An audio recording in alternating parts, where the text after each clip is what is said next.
एक खास शख्सियत के साथ मुलाकात। देखिए जयदेव पटेल के साथ नंबर 1 इंडिया न्यूज पर रोजाना रात 9 बजे। नमस्कार व्यूअर्स, मैं जयदेव पटेल और आप देख रहे हैं नंबर 1 इंडिया न्यूज। आपका एक बार फिर स्वागत है एक खास शख्सियत के साथ मुलाकात प्रोग्राम में।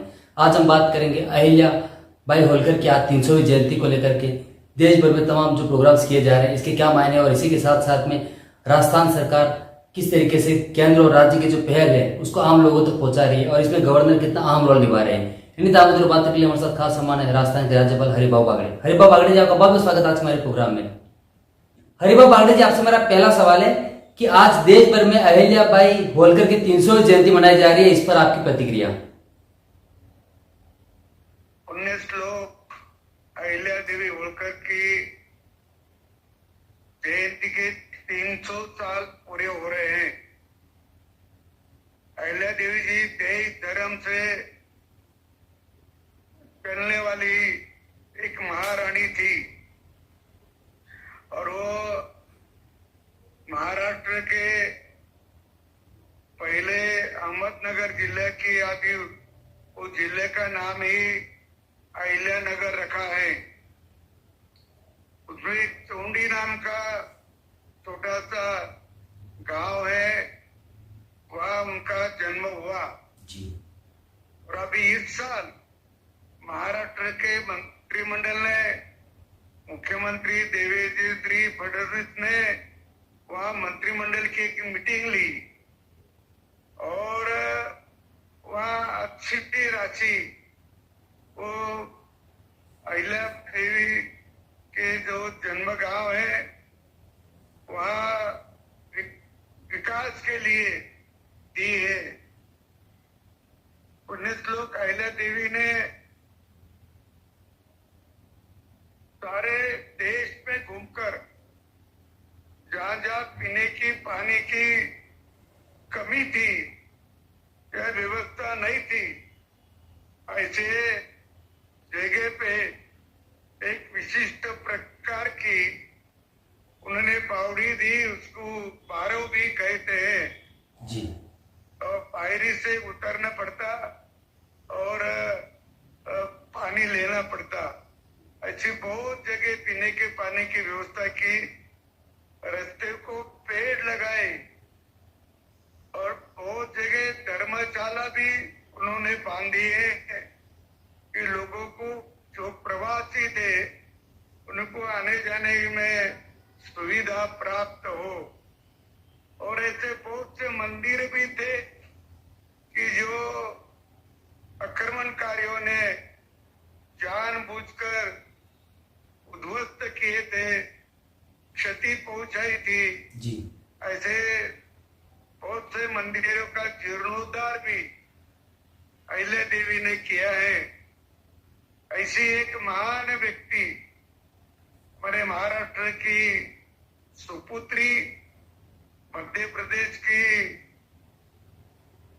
वधू और अभी भी सारे देश पे विदेश पे उनका नाम विकास के नाम से लेते हैं, गरीबों के मदद के नाम से लेते हैं।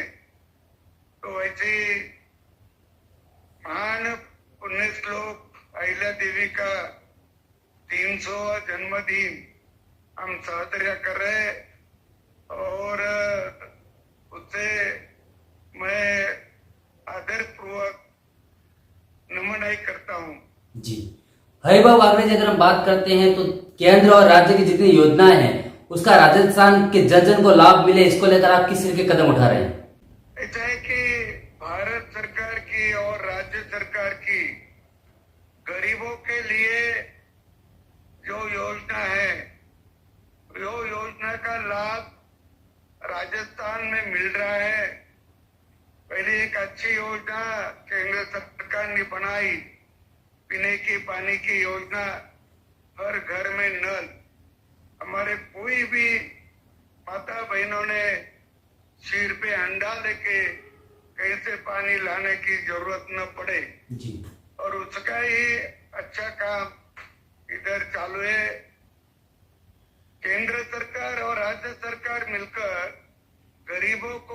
अनाज देते हैं हर महीना 5 किलो जी तो हर व्यक्ति को, तो मेरे ख्याल से कि महीने में जितना अनाज लगता है उनका गरीबों को मिलता है, वो भी अच्छा लाभ उनको होता है। काश्तकारों की जो परिस्थिति है वो तो बारिश के ऊपर निर्भर रहता है, और बारिश अच्छी आई तो उसकी फसल अच्छी आती, और ये फसल को भी बहुत सारे उसको कठिनाई भी आती है। बारिश होती है, ओला होता है, काट पीट होती है, तो ऐसे ऐसे नुकसान होता है। तो एक फसल बीमा योजना पंतप्रधान के नाम से है, उसका बहुत लाभ काश्तकारों को मिलता है। और अभी ऐसा है कि जिस काश्तकार खेती पे निर्भर है और बारिश पे निर्भर है जी उन्हीं के फसल तो शुरू में अच्छी आती, लेकिन आखिरी उसको बारिश नहीं मिली, पानी नहीं मिला, तो पूरी की पूरी फसल हाथ में नहीं आती, वो खराब हो जाती है, सूख जाती है। तो इसीलिए तलाई का उपयोग, हर खेत में तलाई करना और बारिश का पानी वहाँ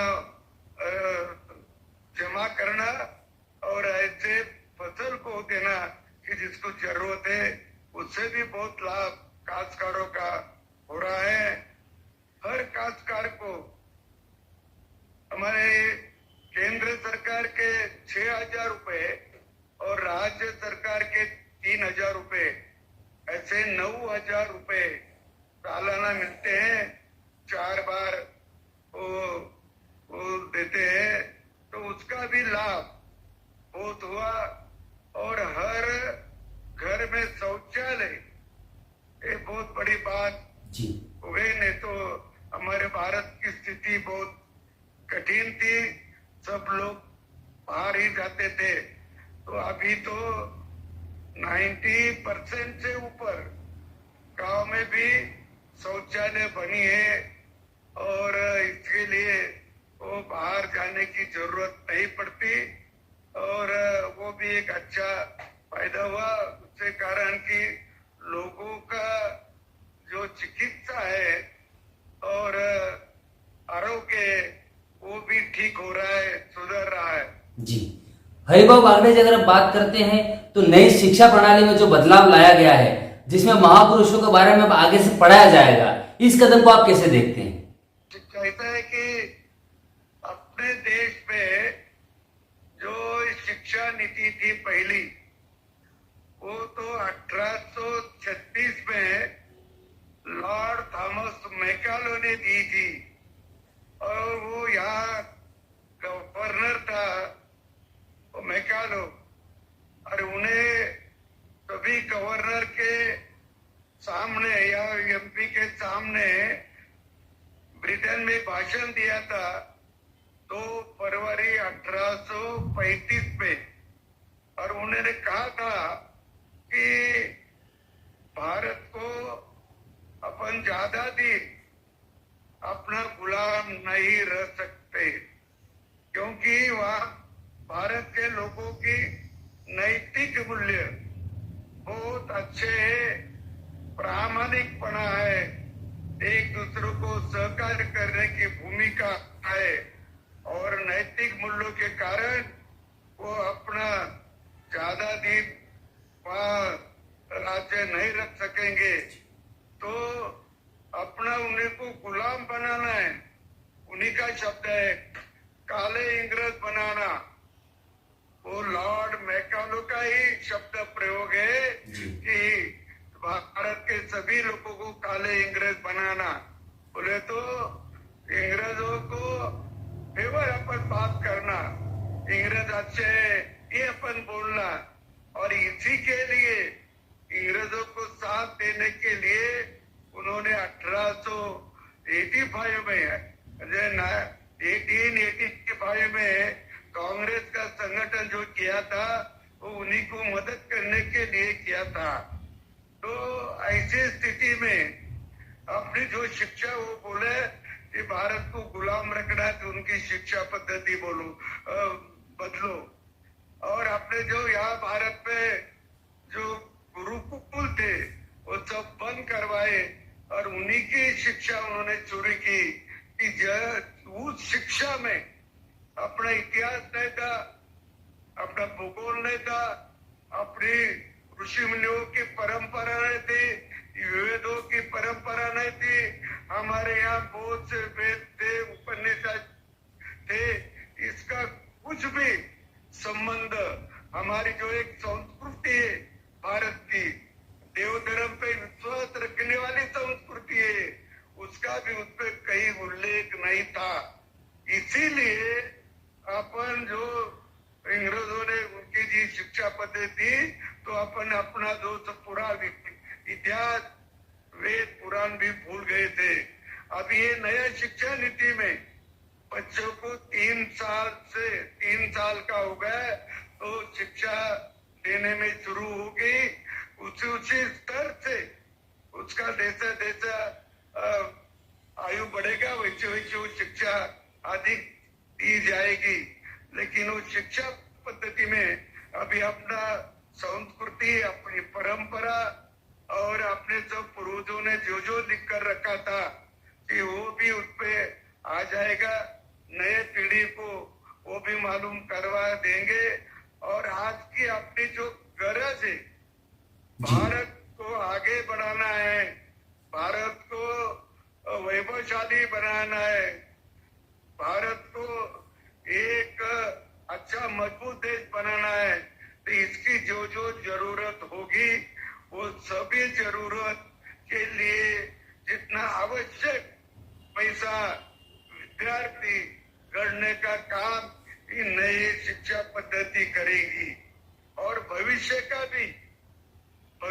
भी जो कुछ अपने सामने आने वाले हैं, जो सामने कठिनाई आने वाली है, वो कठिनाई भी उसको समझकर वैसा बदलाव भी किया जाएगा। ऐसी ही शिक्षा नीति भारत सरकार ने 2020 को चालू की और अभी सभी प्रदेश पे वो चल रही, शुरुआत हो रही। मेरे ख्याल से इसका परिणाम आने को 15-20 साल जरूर लगेंगे, लेकिन परिणाम निश्चित अच्छा आएगा। जी, हरिबाबू बागड़े जी, आपने हमारे लिए समय निकाला, उसके लिए आपका बहुत बहुत धन्यवाद। बहुत बहुत धन्यवाद। Thank you.